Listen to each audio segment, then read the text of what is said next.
Assalamualaikum warahmatullahi wabarakatuh.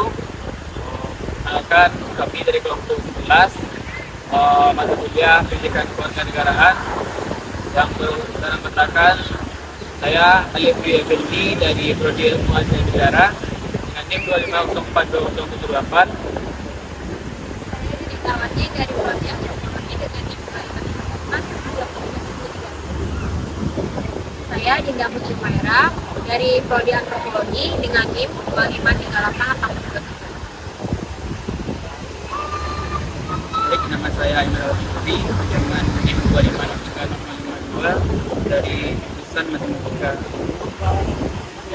Juga kami sedang melakukan observasi dan wawancara terkait kerusakan lingkungan khususnya pantai di Pantai Patekangan.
Baik, itulah hasil video dari kelompok kami yang dimana kami sudah melakukan observasi dan juga wawancara terkait dampak penumpukan material kayu terhadap kondisi lingkungan dan juga pariwisata di Pantai Patekangan, Kota Padang.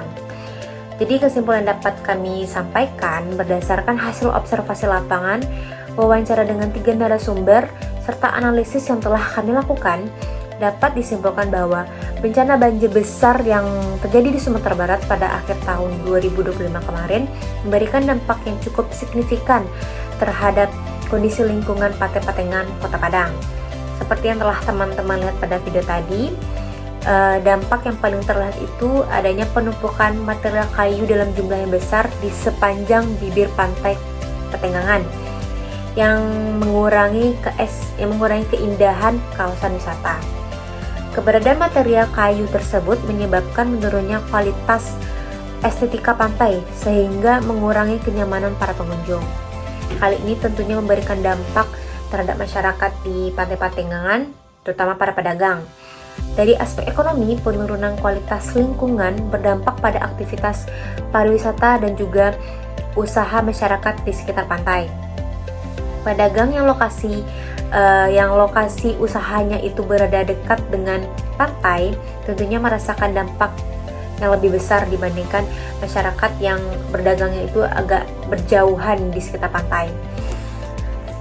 Hal ini menunjukkan bahwa keberlangsungan usaha masyarakat itu sangat dipengaruhi oleh kondisi lingkungan di kawasan wisata di sekitar Pantai Patekangan.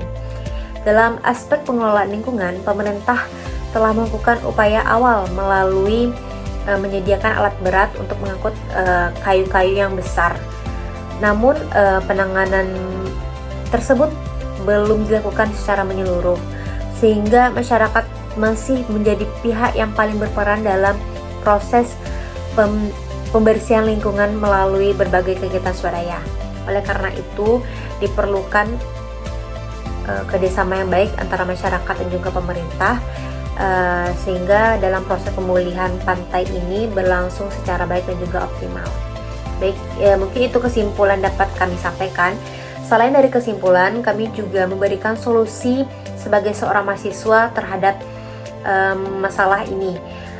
Berikut solusi yang dapat kami berikan sebagai seorang mahasiswa. Selanjutnya, solusi yang kami tawarkan kepada pemerintah adalah untuk menyusun rencana aksi penanganan kondisi area sekitar pantai pasca bencana. yaitu tepatnya pada pantai Patenggangan di Padang. Karena setelah melakukan observasi, masih banyak kayu-kayu besar di sekitar pantai. Berdasarkan hasil wawancara kemarin, salah satu warga bercerita bahwasanya pemerintah telah membantu untuk menepikan kayu-kayu besar itu, tapi tidak mengangkutnya atau mengatasinya lebih lanjut. Jadi hanya menepikan saja, sehingga warga setempat berinisiatif sendiri untuk mensinso atau memotongnya dengan gergaji mesin agar mengurangi kayu-kayu besar yang mengganggu tersebut. Karena dengan kayu-kayu besar itu tentu saja mengganggu kondisi sekitar pantai, seperti kebersihannya, pemandangannya, sehingga pengunjungnya berkurang dan pedagang jarang ada di sana, sehingga menutup usaha pedagang di sekitar sana juga. Jadi diharapkan pemerintah untuk menolong mengatasi masalah ini lebih lanjut agar masalah ini cepat teratasi. Saya sebagai seorang mahasiswa ingin memberikan sedikit solusi terkait kerusakan lingkungan di Kota Patenggangan, yaitu di mana dibuatnya sebuah forum diskusi antara perwakilan pedagang, misalnya Pak Taufik dan Ibu Hani, atau warga setempat lainnya, dengan pemerintah setempat atau daerah, yang dimana forum ini mendiskusikan tentang pembagian tugas antara pemerintah yang menangani material seperti kayu-kayu besar dengan alat berat, dan sedangkan para warga menangani kebersihan setempat dan juga kayu-kayu kecil untuk diolah sendiri.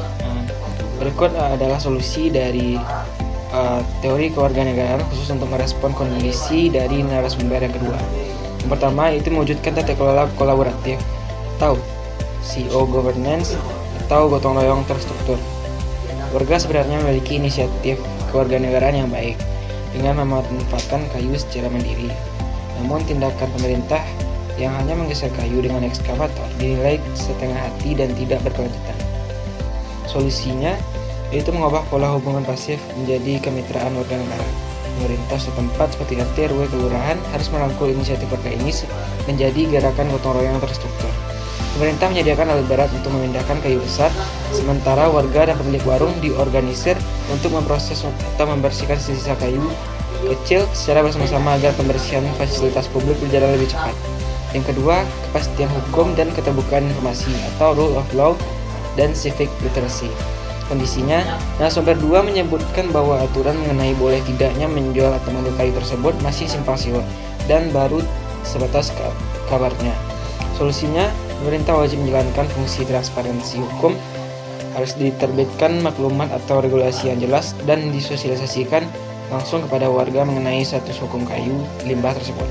Kepastian informasi tentang apa yang menjadi hak warga, misalnya seperti boleh mengambil kayu untuk kayu bakar atau pembangunan rumah, dan apa yang menjadi larangan, misalnya komersialisasi skala besar tanpa izin. Sangat penting agar warga dapat berpartisipasi mengelola lingkungan publik dengan tenang dan taat hukum. Sekian solusi dari saya. Assalamualaikum warahmatullahi wabarakatuh.